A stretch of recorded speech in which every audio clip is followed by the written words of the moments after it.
Have you ever felt unheard, undervalued, manipulated, or feared hostile retaliation from your spouse or partner? Or wondered why your marriage isn't the fairy tale you've always wanted? Join me as we explore some fundamental reasons why so many marriages have failed. We will be looking at 9 ways to avoid communication mistakes. If you are looking to learn a lot more about how to help your relationship and change the trajectory of that relationship, why don't we get into this? Today is the second part series of avoiding communication mistakes.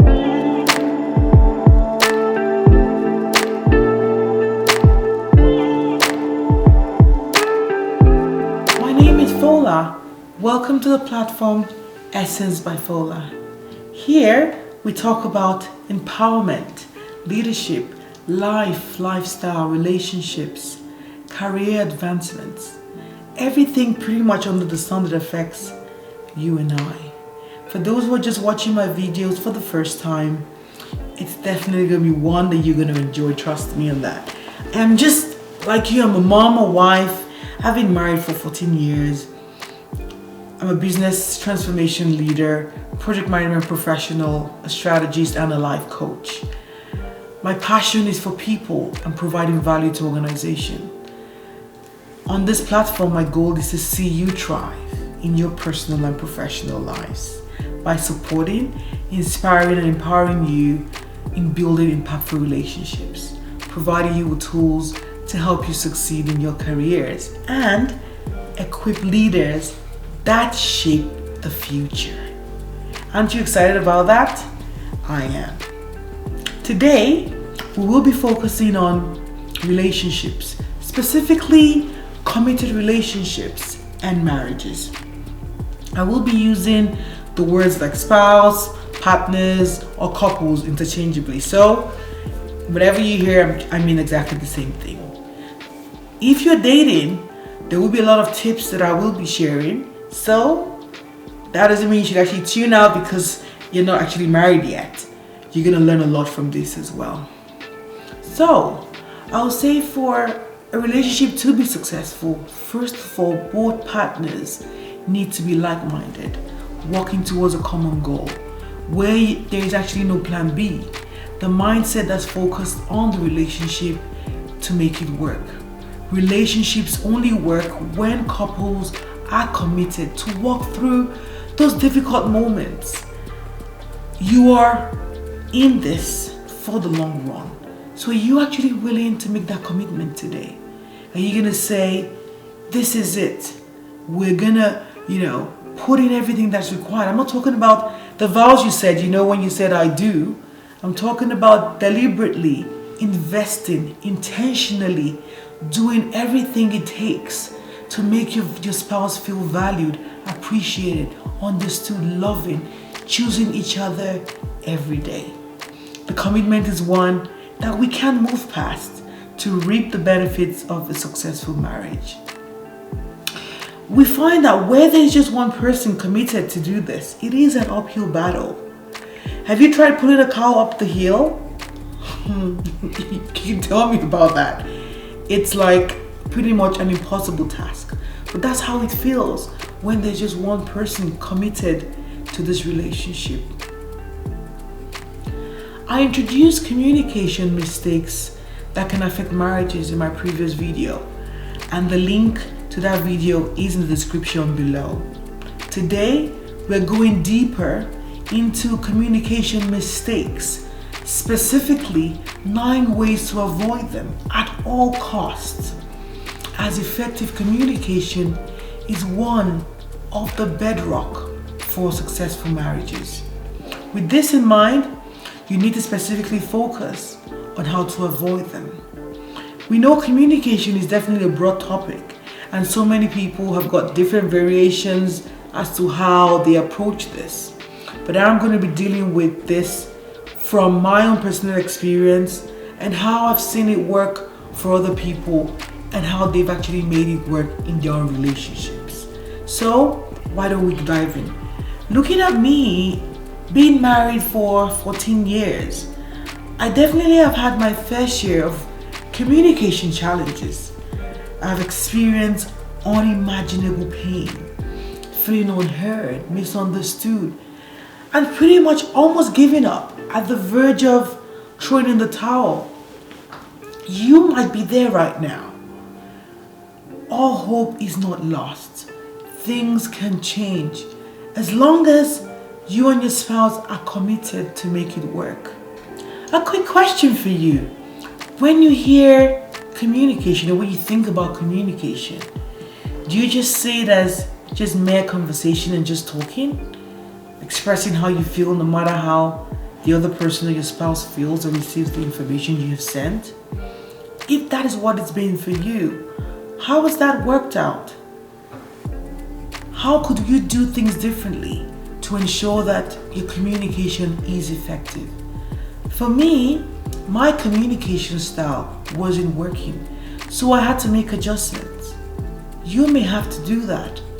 After we go through all of these mistakes, you may find areas where you can actually adjust your communication style. For communication to be effective, the information sent has to be received as intended. When you communicate, there is always a sender and a receiver. The sender of the information is responsible to ensure that the information sent is received as intended by the receiver, meaning the information has to be clear, concise, without ambiguity. When necessary, the sender may have to repeat the information sent and provide clarity as well. We actually often run into troubles, especially when there's actually a misunderstanding or conflict. That is exactly when our communication skills are put to test. So let's explore 10 ways to avoid those communication pitfalls that are crucial for all couples.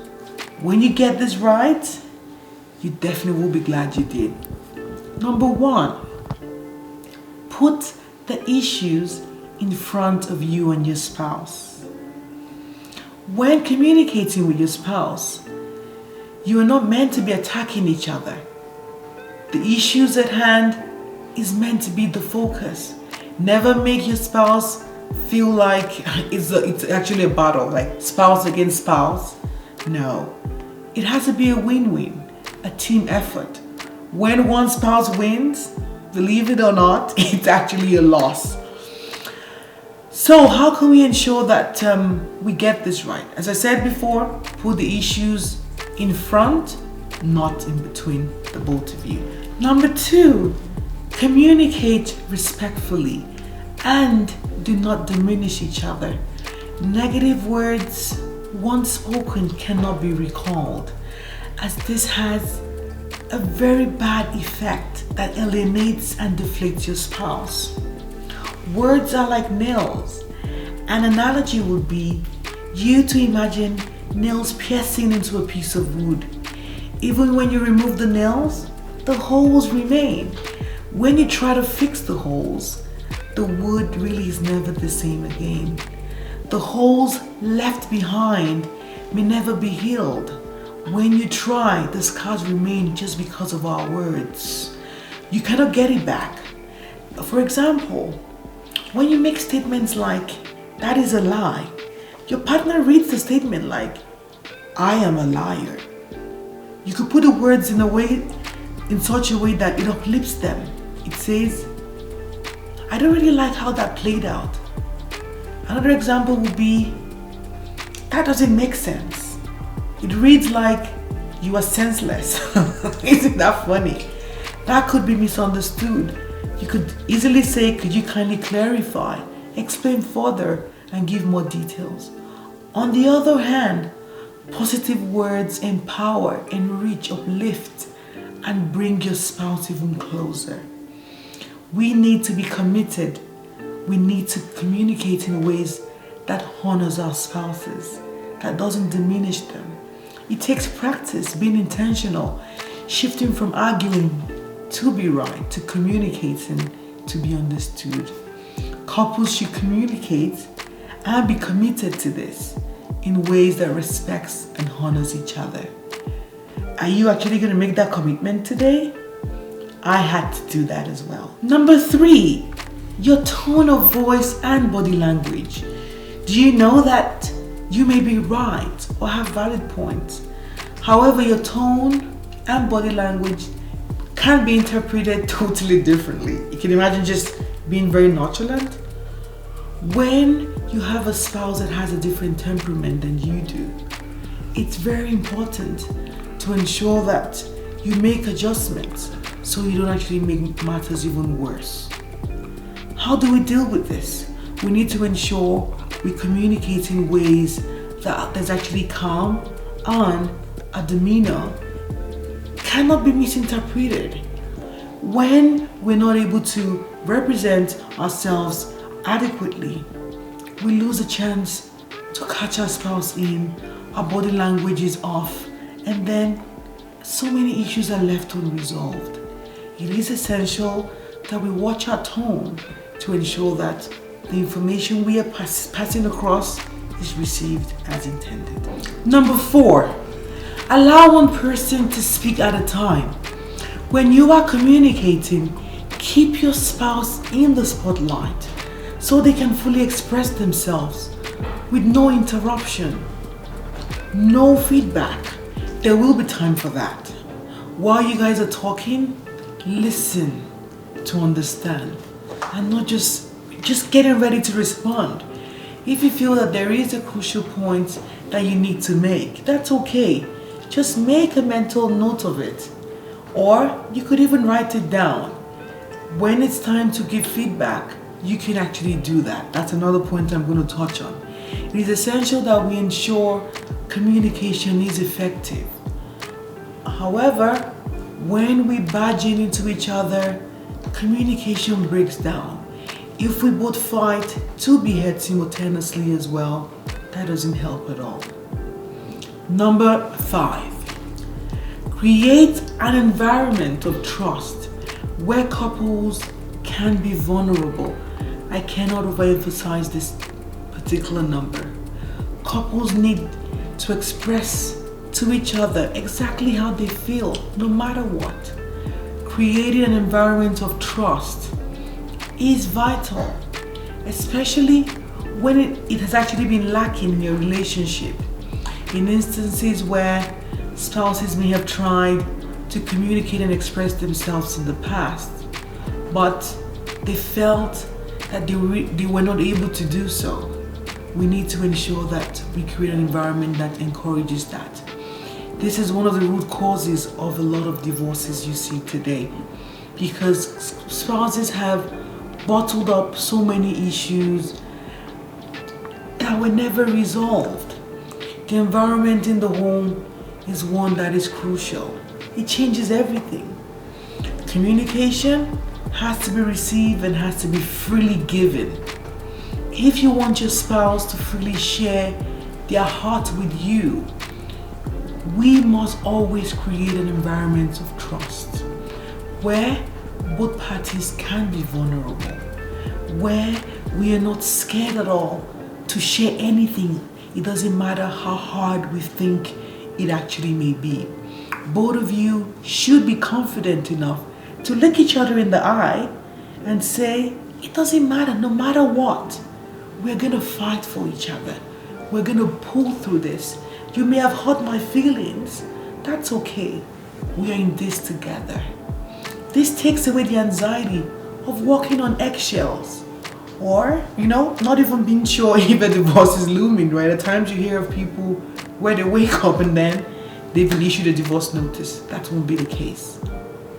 Now, number 6, improve listening. Listen, listen, listen. See the emphasis right there? We need to practice active listening.